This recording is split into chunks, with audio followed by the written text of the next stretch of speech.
Hi, everybody. Welcome to the Stagwell Sports Beach here in Cannes. It's so good to have you here. Thank you so much for being here with me. I'm here with Kelly Biderman. She is the CEO of the National Havoc Sporting Robot League. Yes, the National Havoc Robot League. Thank you so much. So good to have you here. So tell me about this, this new phenomenon. I've never heard of robotics as a sport. It's a furious competition. I took a look at your website. It's really, really exciting stuff. How did this come about? Yeah, I mean, so for those who don't already know about it, if you picture a drone with a butane tank opposite a lawnmower with an axe on top, they're fighting against each other in a cage, an arena that's made out of steel and bulletproof glass, and they have 3 minutes to completely destroy each other.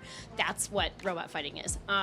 So it's incredibly high octane, it's really high pressure, super competitive, and it really is taking young and especially young people, but really people from across all ages, all genders, being able to take an enthusiasm for STEM and engineering and turn that into a sport. So what we're doing with Havoc is really building the foundations for a new sport, taking what has been a hobby for a long time and applying a sports model to it. And it's just been really exciting. And we were started a few years ago by a successful tech entrepreneur who thought that this should matter to more people. And we all happen to agree. So it's been great to be able to see the growth over the last few years. Now, we talk a lot about inclusivity within the sporting world. I get the impression that within this, you can be of all ages, right? It's not, you can be from 8 to 80 years old and perform in the sports. Yeah, absolutely. I mean, what's incredible about what we do is that it's just, it completely levels the playing field. Gender doesn't make a difference. Age doesn't make a difference. We call it I-sports or intelligence sports, where it's about brains over brawn, and where your competitive advantage doesn't need to be being 7 feet tall or being 300 pounds, but it's about outthinking and outsmarting your competitors.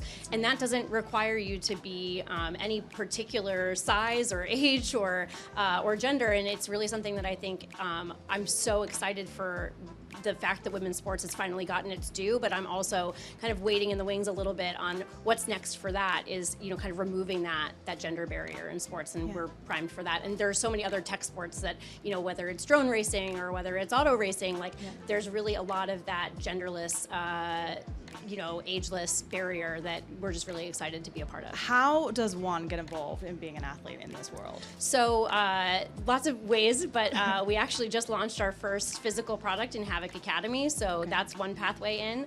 But what's amazing is the creator economy and the rise and the democratization of access to creating content has allowed a lot of our builders and competitors to become content creators themselves and help to share their knowledge. Some of them have started small businesses, selling kits and things like that, and we collaborate with them on those things. So there's a lot of different ways in which people can get into the sport, but ultimately, you know, trying to build a new sport and create the content allows people to see that this is something that exists and get excited about it. And we see in all of the comments on our social media, it's like, can you put a hammer on the top of it, or can you, you know, like spray some kind of liquid fuel out or something along those lines? They ask these questions and you can see that they're starting to get, you know, excited and creative, and that just spurs more and more people to be growing in the sport. And we're seeing that growth in, you know, 30% year-on-year growth of the number of competitors that we have in the league. Other leagues are sprouting up in more local and regional capacities that we're excited to be able to support. So really just seeing the growth of the sport because of the, you know, the fact that we've been able to build an audience and more content around it and introduce it to more people. I was going to say, tell me a little bit about the fandom around this, because I guess if you have fans that can be literally involved in the participation of the sport in real time, how is that reaching then fans around the world, across America, both young and old? Yeah, I mean, we've built a fandom over the last few years. We've seen, you know, somewhere in the vicinity of a silly percentage, like 35,000% growth of our audience in the last few years entirely organically, and we're getting 1 billion organic views a year across social platforms. So we're seeing a ton of traction in terms of reach for social, and so we're really excited to see that growth happening. And then it's about, you know, just like any other sport is building a fandom, it's about identifying who are the next fan bases, and then how do we, in our particular sport, with what we've built at at our level is really like a pro-am version of what we do. It's very accessible. Anybody can enter the tournaments. How do we create that fan to builder pipeline? So the people who are excited and inspired to do that, how can we help to support that growth and get them more involved in the sport? And then how do we also make sure that we're creating content that translates to anybody whether or not they want to compete? So it's definitely a balance, but it's been really exciting to be able to do that and to get more people involved in it for sure, because there's still so much headroom for it. Now, as CEO, you also come from a storytelling background. You're a former journalist, such as myself, and you really know the power of storytelling to reach those audiences and to build that global fandom. We're also talking about the emergence of AI in sports as well. How is that impacting or affecting or benefiting your storytelling capabilities so that you can focus on the right things and reach audiences? Yeah, I mean, we talk a lot about AI. Obviously, we're a robotics league, so AI is something that everyone wants to talk about.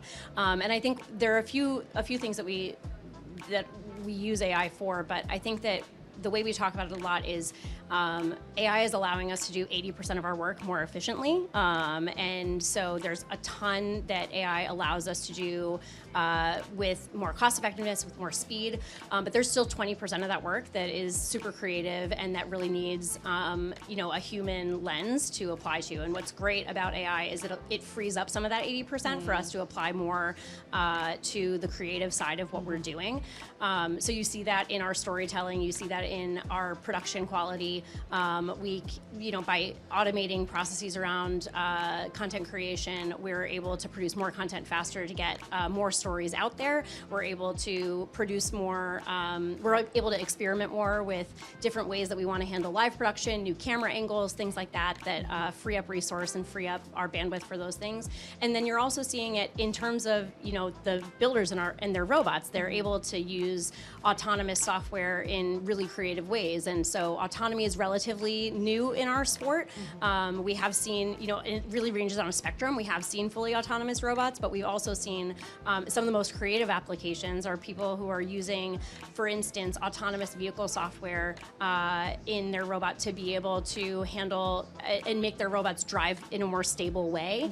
The same sort of technology that allows an autonomous vehicle to handle a tight turn is the same sort of problem and challenge that a robot driver has within their robot. You're seeing our builders take this autonomous software and use it to solve problems that allow them to create better, stronger robots that make for better content, make for more competitive robots. And so you're really seeing it as an incremental thing along the spectrum, which is really exciting to see. I feel like I want to draw a parallel between this sport and Formula One racing, right? Because it's really just a sport of the mind as well. You've got a team of engineers behind the athleticism of the drivers in Formula One racing, and you've got a team of engineers behind the robots that are competing, So tell me a little bit more about some of the wonderful teams that exist in your leagues, and I want to know who they are. I want to learn a little bit about your athletes. Yeah, we have just an incredible community, a thriving community.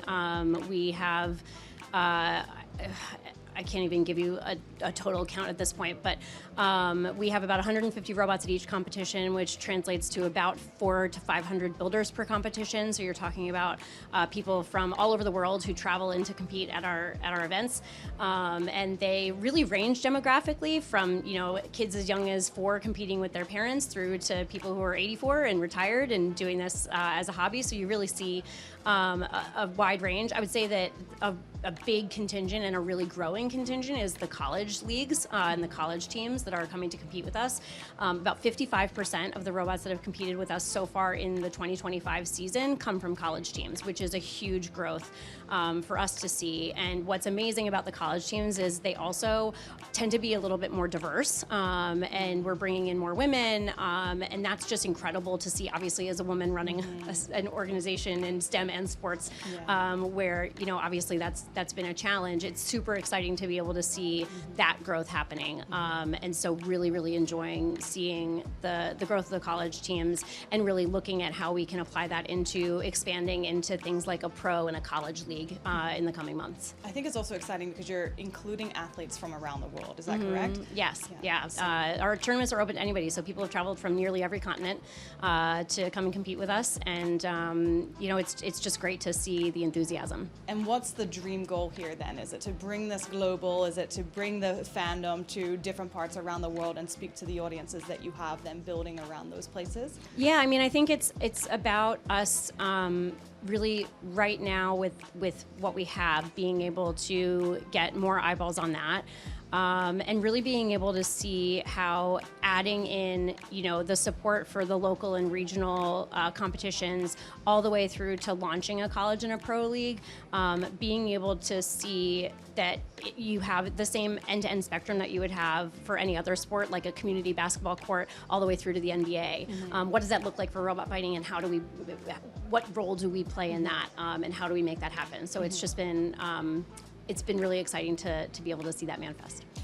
Tell me about some of the athletes that come from the world of NASA that are involved in this program. It's so exciting. Yeah, so we've got competitors who are students or young professionals, young engineers across all sorts of different disciplines, and it's amazing to see the kind of technology that they're incorporating. So there's a robot that uses a modified SpaceX rocket engine design to create one of the most competitive flamethrowers that we have in the league, and so it's great to see how they're kind of taking these things in the real world and translating them into their robots. And then I mentioned earlier, we have builders who are coming from the world of autonomous vehicle software. You have builders who are coming from the world of materials engineering, who are taking proprietary steel alloys that are being commissioned by the Department of Defense, and incorporating those into their robots to give themselves an advantage. And what's amazing is you see them, using materials that are lighter and stronger than what's traditionally available